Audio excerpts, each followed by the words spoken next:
it's Wednesday, and it is Rumor Innuendo for Wednesday.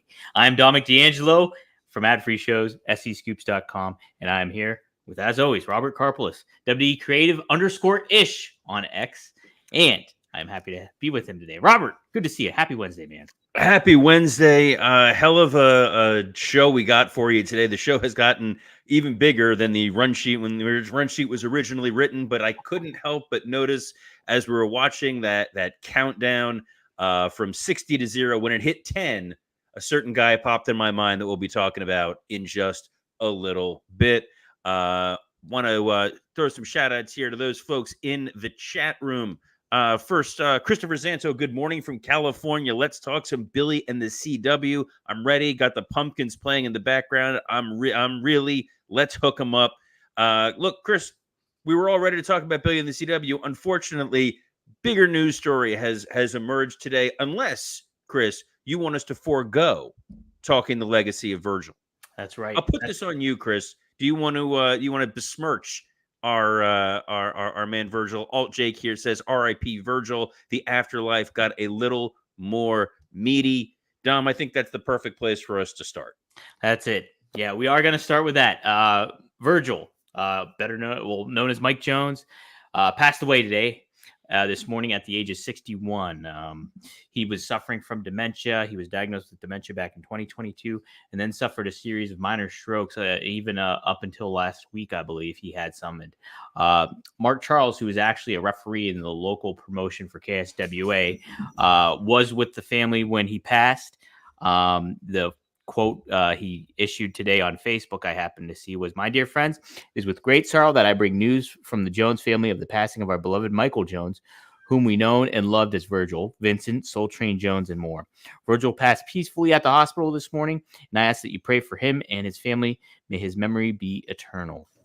Robert, obviously, we know Virgil from being the butler of the $1 Million Man, but then he got pretty a notorious reputation on the independent scene and at conventions and all that stuff. What has been your experience with Virgil, or what's your overall thoughts, his legacy that he leaves with the business? So I never worked with Virgil during my time in WWE or in MLW, or really run across him directly. I think once or twice interacted on Twitter. But if you are a wrestling fan of a certain age, and I'm in that certain age, I'm 41, and I was texting with Mike Lawrence, who's one of my co-hosts on Wrestle Roast, great comedian.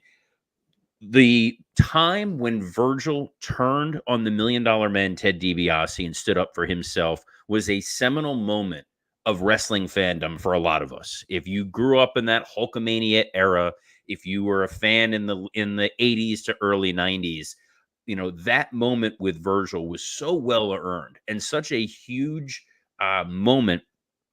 It's something that as a fan, as a kid, you were hooked. You were emotionally invested in Virgil standing up for himself and unseating the $1 Million Man.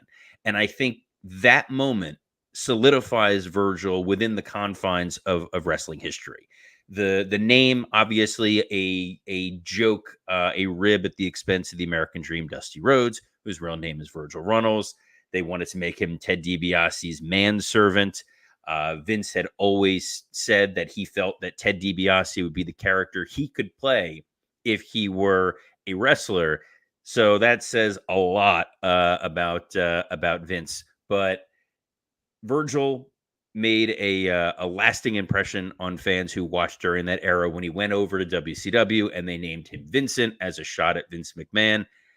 He's a guy who you're not going to have a list of 5-star Virgil matches. You know, people are not going to spend today going and pulling out Virgil and Misawa off VHS tape somewhere, but he was a great sports entertainment character. He is a guy that made a career in this business and then developed sort of a second career as an internet meme.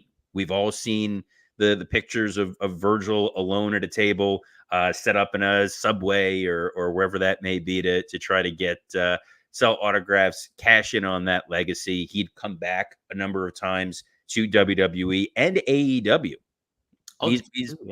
He's one of those guys who's just sort of been synonymous with the wrestling business He's someone I look back fondly on in terms of just wrestling fandom. And yeah, rest in peace, Virgil.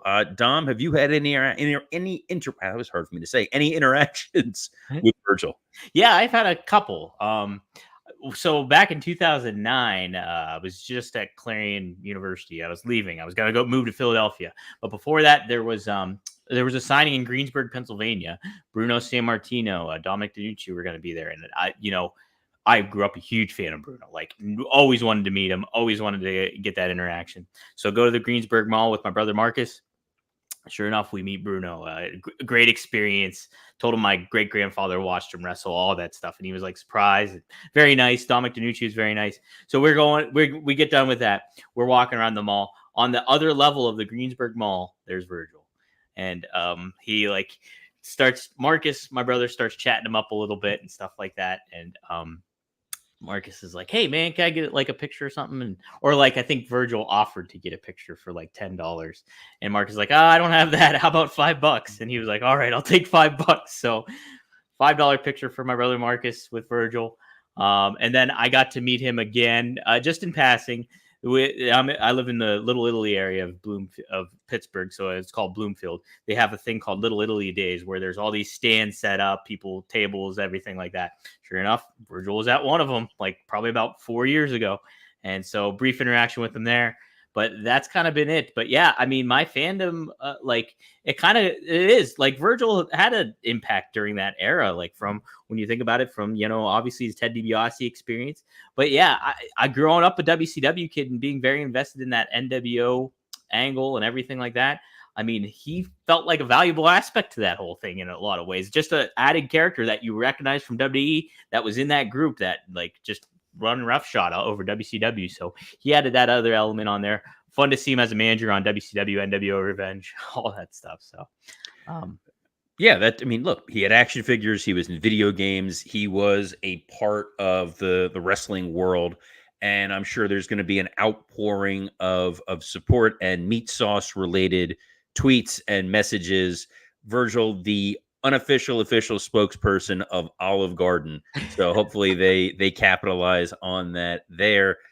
But no easy way to transition off of that. We'll just say RIP Virgil. Also, not the best time to do a Blue Chew ad right after that. Usually after our top story, that's where we go. The only person who probably would have appreciated it probably would have been Virgil. Might have been Virgil. He would have been like, "This is great. This is awesome. You got to pay me a cut of whatever you're getting from that." What? Robert, just go into it. I'm going. I was going with it because you know what? Rather than taking that $5 and getting a picture with Virgil, we want to tell you a better way to spend that $5 because this episode is sponsored by Blue Chew. Let's talk about sex. Guys, remember the days when you were always ready to go? Now you can increase your performance and get that extra confidence, that little extra meat sauce in bed. Listen up, BlueChew.com. Blue Chew is a unique online service that delivers the same active ingredients as Viagra, Cialis, and Levitra, but in chewable tablets and at a fraction of the cost. You can take them anytime, day or night, so you can plan ahead or be ready whenever an opportunity arises. The process is simple. Sign up at BlueChew.com, consult with one of their licensed medical providers, and once you're approved, you'll receive your prescription within days. These tablets are made in the USA and prepared and shipped directly to your door in a discreet package. Blue Chew, guys, wants to help you have better sex. You want to get that $1 million title in bed just like Virgil had. You want to throw it up over your shoulder so you can discover your options at BlueChew.com. Chew it and do it. And we've got a special deal for our listeners. Try Blue Chew free when you use our promo code RUMOR at checkout. Just pay $5 shipping. You don't need that $5 for a Virgil picture. You're going to use it here. That's BlueChew.com, promo code RUMOR, and receive your first month free. Visit BlueChew.com for more details and important safety information. And we thank Blue Chew for sponsoring this fond remembrance of Virgil. Yes. Never-ending breadsticks indeed for the meat sauce. And a little shout out right here to Johnny Disco. I come for the wrestling news and stay for the Blue Chew ads. Not the way I thought you were going to use the word come in that sentence, but we're going to take it. Nice to have you here. $5 shipping. We can use that promo code RUMOR, but 10 10 is the magic number for our next story, Dom. That's right. And I give you a 10 on that ad read. And it's for, obviously, hey, Shawn Spears back in NXT, but he is not the perfect 10 Ty Dillinger. He is indeed Shawn Spears. He attacked Ridge Holland with a chair, nonetheless. And those cryptic messages we've been seeing for several weeks on end on NXT programming ended up being Shawn Spears. And yeah, he's legit Shawn Spears, not Ty Dillinger. Robert, what do you kind of think of this? Him back in the NXT fold seems like a good move because he's taught wrestling and has trained wrestlers and stuff like that. So, and he's got a good veteran perspective on things. Give me your thoughts. Shawn Spears was a guy during his last WWE run that got that 10 gimmick over at a point in time where there were significant constraints on the creative avenues for wrestlers. So we've talked about this of late. We talked about Rob Fee and his new role. We've seen what's going on with Drew McIntyre, with Alpha Academy, R-Truth, a number of guys who, when they give you the ball and run with it, they make the most of it. And that was what Shawn Spears did in an era where that really was not allowed. I would put him up there with Zack Ryder in terms of guys who got a groundswell of fan support when the WWE was not necessarily all clued in on this guy. When he went over to AEW as a friend of Cody Rhodes, as a very capable hand, he was used intermittently. He would get heated up, they would put him out there, and then they would cut his water off. I think when he was the chairman, that stuff worked. Even when he was doing that chair gimmick with MJF, it was a lot of fun. He's a guy who has the look, who has the size. Something just crashed in the background there. That was food dish. That was Shawn Spears. He's swinging the chair behind you. We're not putting him over enough, but no, I think he's exactly what you want for NXT. He's someone who can train the younger guys, work in the performance center. He's someone who's going to be able to contribute immediately on TV. He's a guy who's willing to risk his body and his neck by working with Ridge Holland, who I don't love Ridge Holland's gimmick. I don't love playing up what happened in real life with Big E, but that's beside the point. I think that this is a great hire for NXT and a great situation for Cody to have another ally there as you go into WrestleMania. He's someone who can tell that American Nightmare Cody Rhodes story and give you a little bit of extra emotional oomph. That's a great addition too. Yeah, in regards to that. And Cody did tweet out. He just tweeted out 10 to reference Shawn. But yeah, Robert, I kind of wanted to get your perspective on this too. What do you think about him going by Shawn Spears instead of Ty Dillinger? Do you think that's an intentional move by WWE to kind of be like, hey, we're going to get this guy over in our own right and make him stand out, something that you guys didn't necessarily take advantage of? Or how do you kind of feel that laying out in a lot of ways? I think there's a part of that where the Ty Dillinger character carries with it some baggage. Mm-hmm. When you look back and think of it, you're thinking of 10. He's a guy who AEW should have truly capitalized on. I think he should have been a lot more plugged in, a lot more useful than how they used him. So bringing him back in, calling him Shawn Spears, you don't want to insult the audience necessarily. When Nash came back and he didn't come back as Diesel. When Sean Waltman came back, he didn't come back as the 1-2-3 Kid. The NXT audience is a smaller audience, it's a savvier audience. It's the same audience that's most likely watching AEW. So why not capitalize on that name recognition? There are fans, believe it or not, who might not know that Shawn Spears was Ty Dillinger. So to them, this is a huge jump. This is a guy who went from AEW to WWE. We're using huge in a relative term here. You may need to pop a Bluetooth for it to quantify as huge. But good pickup, good addition. Same way they're using the Good Brothers on NXT. It's complementary pieces. It's you're building a young brand, but leveraging some of those more established stars. That was the vibe. That was the point of NXT. It's like a massive glorified indie, and I'm here for it. I'm excited. I am too. And you mentioned the Good Brothers. Somebody that has tie to the Good Brothers is somebody that's likely headed to WWE is Tama Tonga. First reported by Wrestling Observer Newsletter and then confirmed by Fightful. The Tama Tonga seems all but headed towards WWE. He's the adopted son of Haku.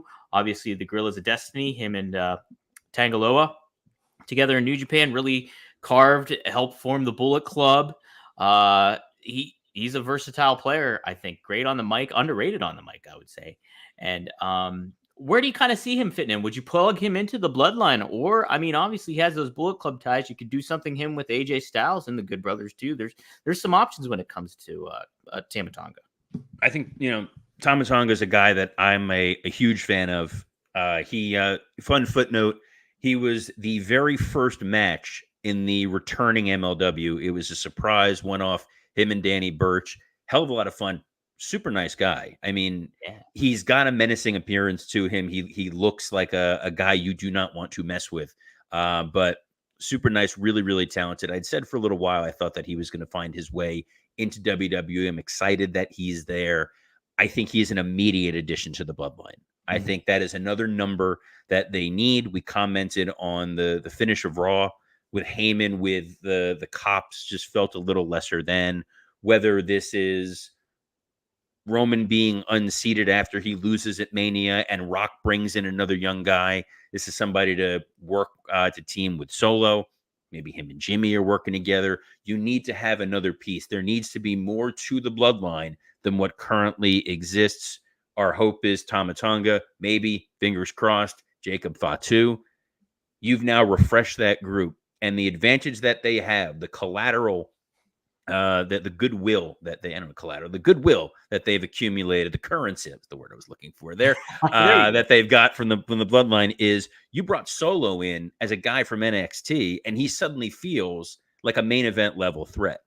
Jimmy Uso feels like an individualized, heel. He's Joe Pesci from Goodfellas.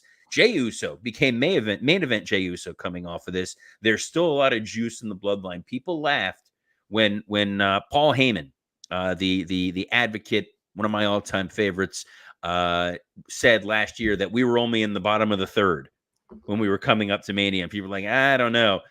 Guys, this baseball game is still going on. So, let's get Ken Burns out here. Let's start filming a documentary. But really excited about it. Great signing by Hunter and by WWE. I know he's somebody that's so versatile. You could plug him in a lot of ways as a really, really good heel, a really, really good baby face. It'll be interesting to see where they lay him out, especially with the Usos likely facing one another at WrestleMania and stuff like that too. Where does he come into play? Good stuff. Something else pretty chock full of news was the TKO Holdings, the 2023 business report. Mentioned Vince McMahon.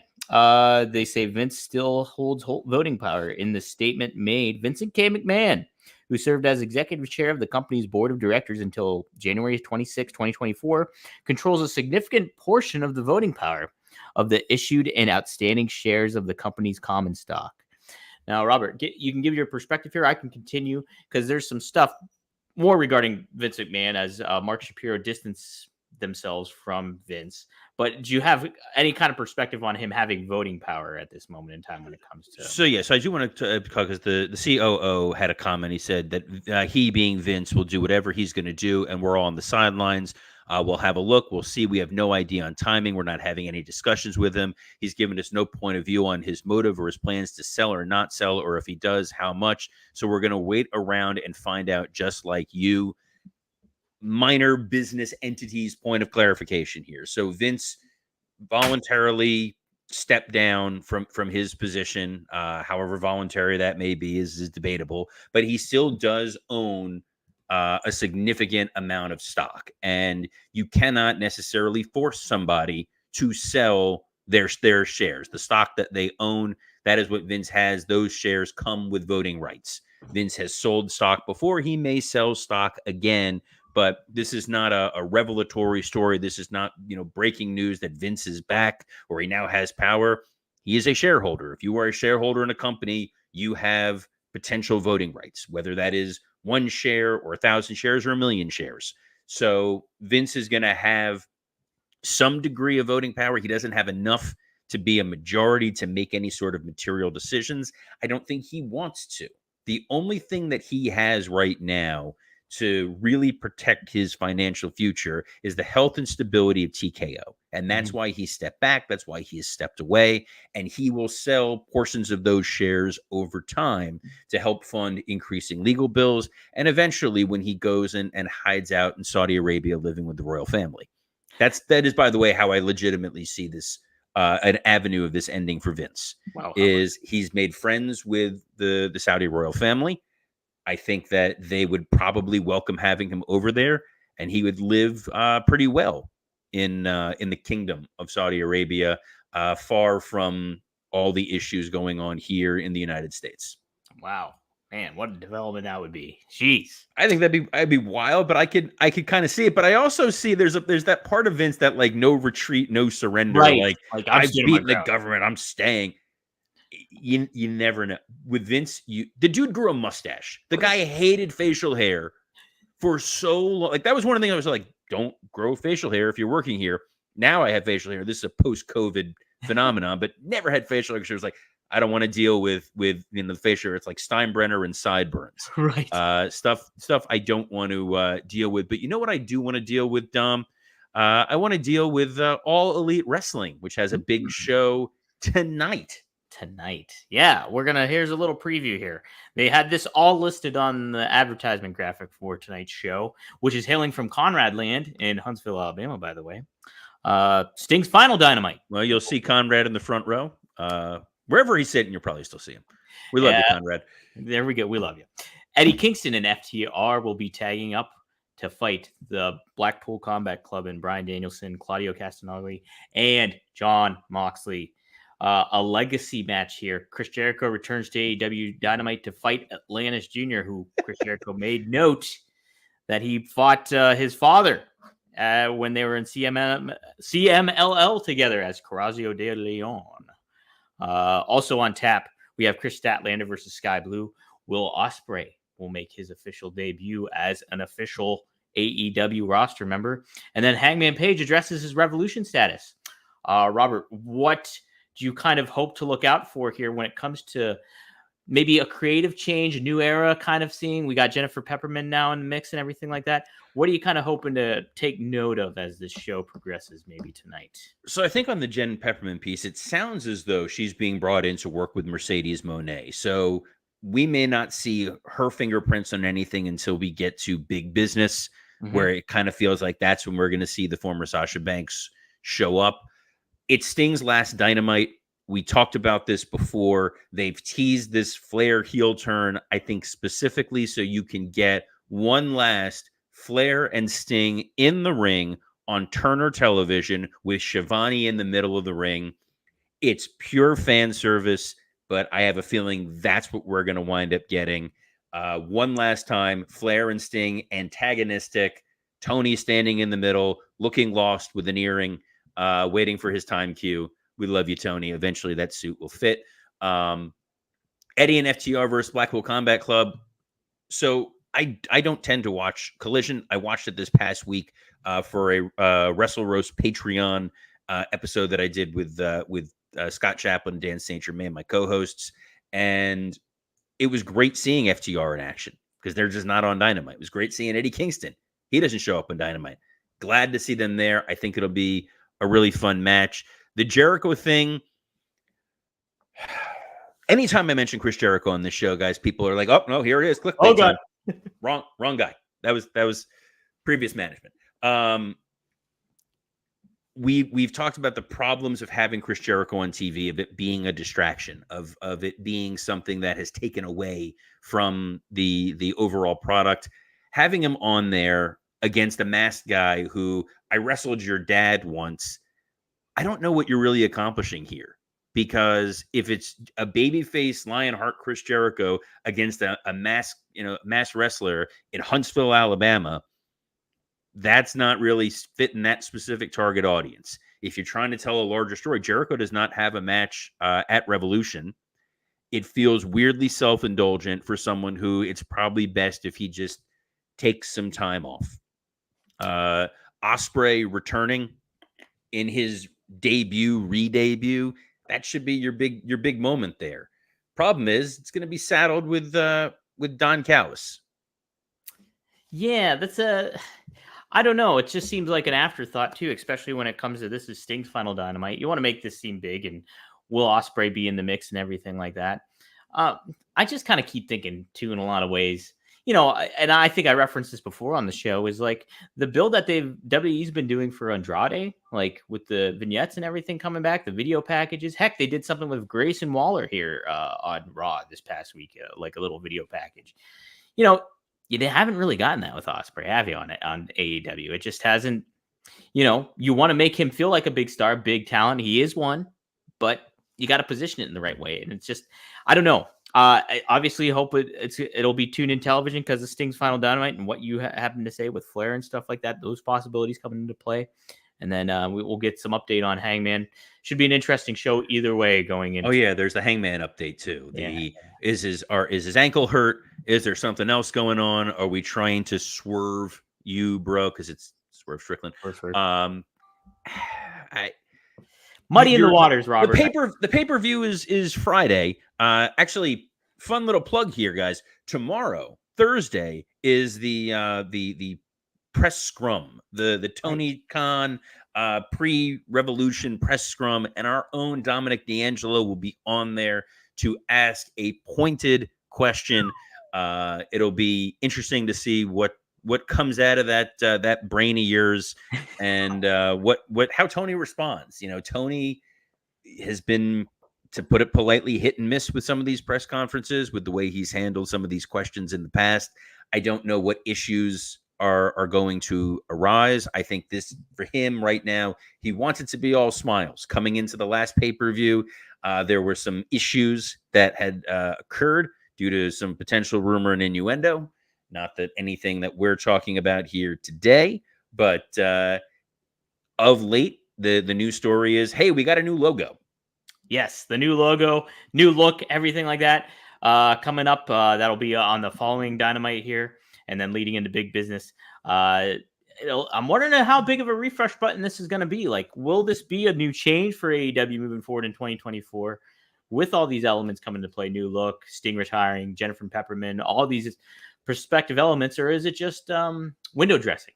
What's going to happen exactly? So, well, you wonder, and then you see Chris Jericho versus Atlantis Jr. There you go, and you're like, well, okay, so we've seen some interesting shifts. I think there was a Hobbs-Sammy Guevara match on Collision that really demonstrated how great of not only a wrestler Hobbs is, but a storyteller. So the moment in that match, and it's worth highlighting here for 20 seconds. He forces Kevin Kelly to stand up, and he makes him take off his belt.